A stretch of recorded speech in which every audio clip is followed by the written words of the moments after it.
قرآن مجید کا سورہ نمبر 9 سورہ توبہ۔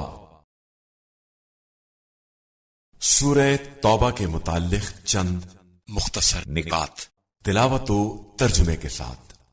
بسم اللہ الرحمن الرحیم۔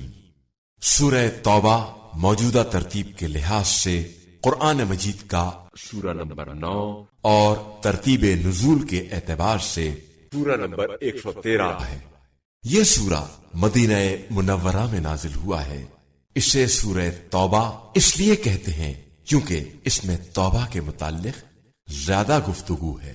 اس سورے میں بسم اللہ نہیں پڑھنا چاہیے کیونکہ اس کا آغاز مشرکین و منافقین سے بیزاری اور انہیں عذاب سے ڈرانے کے ساتھ ہو رہا ہے، جبکہ بسم اللہ میں رحمت خداوندی کا تذکرہ ہے، اور رحمت خداوندی مشرکین و منافقین کے شامل حال نہیں ہے۔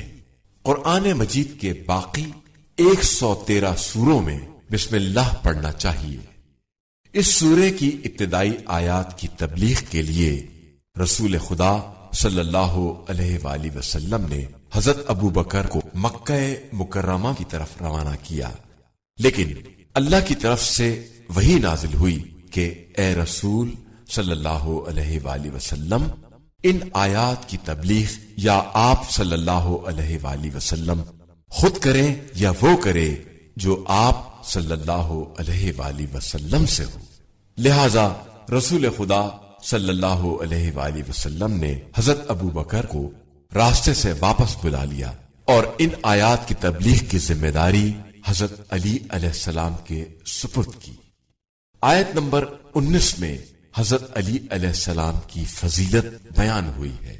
جب عباس ابن عبد المطلب حجاج کو پانی پلانے اور طلحہ ابن شیبہ خانہ کعبہ کی چابی کا اپنے پاس ہونے پر فخر کر رہے تھے، اس وقت حضرت علی علیہ السلام نے فرمایا، میں نے تم سب سے پہلے نماز ادا کی اور ایمان کا اعلان کیا ہے۔ اس وقت یہ آیہ کریمہ حضرت علی علیہ السلام کی فضیلت میں نازل ہوئی۔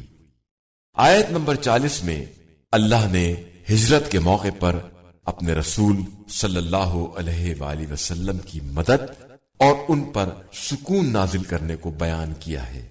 آیت نمبر 119 کے بارے میں ابن جوزی نے کہا ہے کہ تمام شیعہ اور سنی علماء کا اتفاق ہے کہ صادقین سے مراد علی علیہ السلام اور ان کے اہل بیت ہیں۔ جو شخص اس سورے کی تلاوت کرے گا وہ قیامت کے دن نفاق سے دور ہوگا۔